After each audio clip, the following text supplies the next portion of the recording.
자, 새정치민주연합의 문희상 비대위원장 오늘 프레임 탓을 했습니다. 프레임 탓. 이게 뭔지 저도 궁금한데요. 오늘 토론회에서 특유의 아주 거침없는 화법을 보여주면서 이 프레임 얘기를 했는데 무슨 얘기였는지 먼저 영상부터 확인해 보겠습니다. 나 같은 경우는 친노에 틀림없습니다. 친노의 원족이 될지도 몰라요.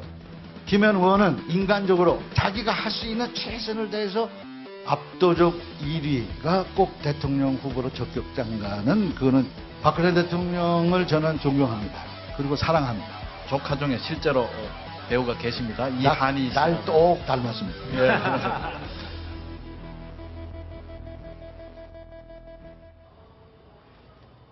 자, 조수진 차장. 네. 어딜 닮았습니까?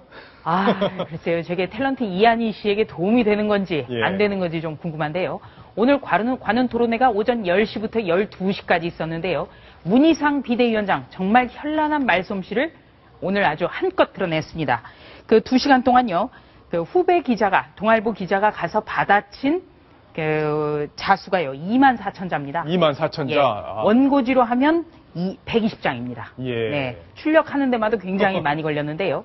네, 폭포수 발언을 쏟아냈죠. 네, 오늘 정말 다양한 발언을 했는데요. 첫 번째는 나는 원조 친노다. 그러나 친노가 강경파라는 건 누가 만든 프레임이다. 네, 이렇게 지적을 했고요. 또 인간 박근혜와 대통령 박근혜는 다르다. 그래서 기대 또한 다르다. 이런 얘기도 했고요. 또 반기문 총장 기름장어 별명 내가 지었다. 이러면서 반 총장 그 대선 후보로서 영입론 지금은 군불될 때가 아니다라는 얘기도 했고 또 김현 의원, 서른 의원에 대한 언급도 했습니다. 예, 자, 그 이야기 지금부터 하나씩 풀어보겠습니다. 직접 오늘 연설장으로 가보겠습니다. 친노가 해체를 선언한다고 해서 선언된다고 해체가 된다면 모든 개파는 다 없어졌을 겁니다. 나 같은 경우는 친노에 틀림없습니다. 친노의 원족이 될지도 몰라요. 김현 의원은 인간적으로 자기가 할 수 있는 최선을 다해서 유족애들 품에 가서 울어줬습니다. 국회의원으로서 품위가 유지됐는가? 아니라고 난 생각했기 때문에 죄송하다는 사과의 말씀 정식으로 올렸고 노인 폄하 발언이 그것은 절대 아니라고 난 생각합니다. 그 반이 오버됐다는 차원에서 내가 당장 가서 대한노인에 가서 사과하시오 라고 얘기했고 그분이 가서 사과했습니다. 자, 지금 내용을 들어보면 과거에 논란이 됐던 김현 의원이 이제 가담한 것으로 지금 이제 수사가 진행 중인 폭행 사건. 네. 이 부분에서 잘못한 게 특별히 없다는 식의 얘기를 하고 있고요. 또 서른 의원의 발언도 노인 폄훼 발언이 아니다 이렇게 지금 얘기를 하고 있는데 어떻게 봐야 됩니까? 예. 이 보면 당황스러우세요? 김현 의원이 지금까지 그 언론에 대고 사과는 했지만 정작 피해 대리기사에게 직접 찾아가서 사과를 한 적이 없지 않습니까? 예.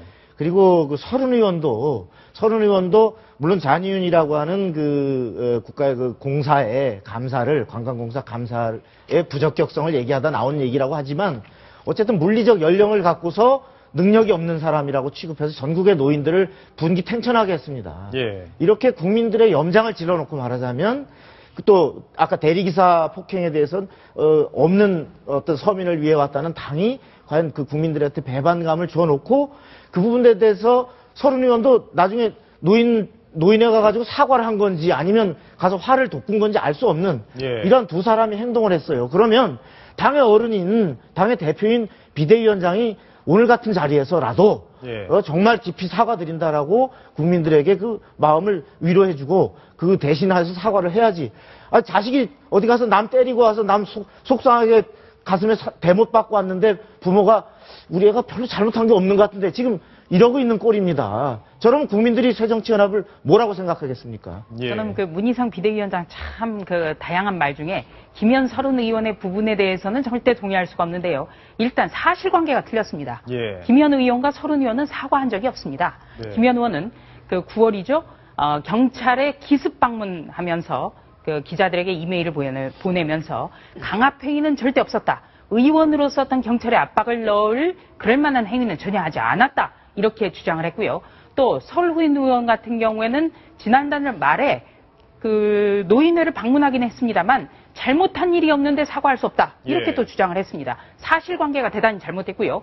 문희상 비상대책위원장이 버르장머리를 잡겠다라든지 잘못하면 개작두로 내려치겠다. 이런 말을 지금까지 정말 마르고 닳도록 해왔는데 어느 정도 잘못해야 이 개작도를 사용할지 저는 그것도 궁금합니다.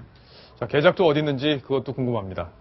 자, 친노 해체 문제도 아까 잠깐 언급을 했는데 이 문제는 문희상 의원이 어떤 스탠스를 갖고 있다고 봐야 될까요? 네, 문희상 위원장은요. 친노 해체 선언은 안 된다. 친노가 해체되면 모든 의원들이 다 해체되는 거다. 그러니까 새정치민주연합의 모든 의원들은 친노다. 여기에서 시작이 되고 그래서 친노다, 비도다 이런 거는 잘못된 거다. 이런 겁니다. 그런데 지금 가장 당의 고질적인 문제가 친노 개파주의 그리고 친노가 우선시되는 친노 패권주의인데요. 문희상 비대위원장이 이 부분에 대해서도 진솔한 얘기가 없었습니다. 그 부분이 참 아쉽습니다. 자, 문희상 비대위원장 오늘 또 다른 이야기들도 여러 가지 내놓았는데요. 박근혜 대통령에 대한 또 평가 그리고 반기문 유엔 사무총장에 대한 이야기 아주 자세히 했습니다. 직접 또 들어보겠습니다. 3년에 남은 시절에 유엔에 가서 잘하고 있는 분을 들었다 놨다 드러났다 하면 그분들이라고 사람인데 마음이 흔들리지 않으려는 보장이 없고 임기도 끝나기 전에 지금부터 자꾸 이렇게 거론된다는 자체가 내가 볼 때는 그분으로서는 뭐 불쾌할 것까지는 없지만 거북스러울 거라고 난 생각합니다. 박근혜 대통령을 저는 존경합니다. 그리고 사랑합니다. 인간 박근혜 대통령의 깊은 신뢰가 있습니다. 다만 인간 박근혜에 대한 신뢰와 대통령 박근혜에 대한 우리의 기대는 전혀 다르다고 생각합니다. 그거의 가장 근본 중에 소통의 문제가 있습니다. 천상천하 유아 독점 같은 완벽하게 혼자만 있고 전체 청와대끼리라도 소통이 먼저 돼야 돼요. 오늘 굉장히 할 말이 많았는지 말이 굉장히 빠르게 느껴집니다. 다른 나라하고 다른데. 자, 조수진 차장. 네. 반기문 사무총장에 대해서 3년 전에 대선 주자 1위 했던 사람이 실제로 대통령이 된 경우가 없었다. 뭐 이런 얘기도 하는데 박근혜 대통령은 그렇게 하지 않았나요? 글쎄요. 저도 참 그 부분이 가장 걸리던데요. 이 반기문 유엔 사무총장에 대해서 대선 3년 전에 대선 후보 1위를 차지한 사람이 절대 대통령 된 적이 없다. 그런데 이것도 사실이 좀 다르죠. 박근혜 대통령은 대선 3년 전부터 계속 1위를 달렸고요. 또 반기문 총장에 대해서 어떤 그 현직 유엔 사무총장으로서 최선을 다해야 되니 여야가 다 흔들지 말아야 된다. 좀 이렇게 쉽게 설명을 해주실 수도 있는데 3년 전에 대선 후보 1위가 대통령 된 적이 없다. 이게 어떻게 보면 좀 경고 아닐까 그런 생각도 좀 합니다. 자, 박성원 논설위원, 그 박근혜 대통령에 대한 평가, 인간적인 평가와 또 대통령으로서의 평가 나눠서 했는데 이 소통이 부족하다는 부분, 이 국민들이 좀 공감하는 부분이긴 한 것 같습니다. 그렇죠. 사실 문 위원장이 저 얘기를 해서 오늘 어떤 생각이 들었냐면 오늘 아침 신문에 보면 어제 돌아오는 대통령이 귀국길에서 청와대 기자들하고 기내 간담회 하는 아마 사진이 많이 실렸잖아요. 그걸 보면서 사실은 저는 저런 간담회를 이렇게 돌아오는 기내에서만 할 게 아니고 지상에 와서도 좀 그리고 지금같이 무슨 G20 무슨 평가에서 1위를 했다 무슨 FTA를 연달아 우리가 지금 경제 영토를 넓혔다 이런 어떤 자랑할 일이 있을 때만 하지 말고 좀 국민들이 아파하고 궁금해하는 일이 있을 때에도 기자들을 통해서 국민과 만나는 이런 자리를 좀 많이 만들었으면 좋겠다. 그런 생각이 사실 들었는데 그런 의미에서는 아까 문희상 위원장이 소통 얘기를 하는 거 보고 저 말은 굉장히 옳은 것 같다. 그런 생각이 들었습니다. 자, 지금 새정치민주연합 지지율이 10%대까지 좀 떨어져 있습니다. 문희상 비대위원장 이제 외부에서 원인을 찾기보다는 내부에서 원인을 찾아서 지지율 정상으로 올려주길 기대해 보겠습니다.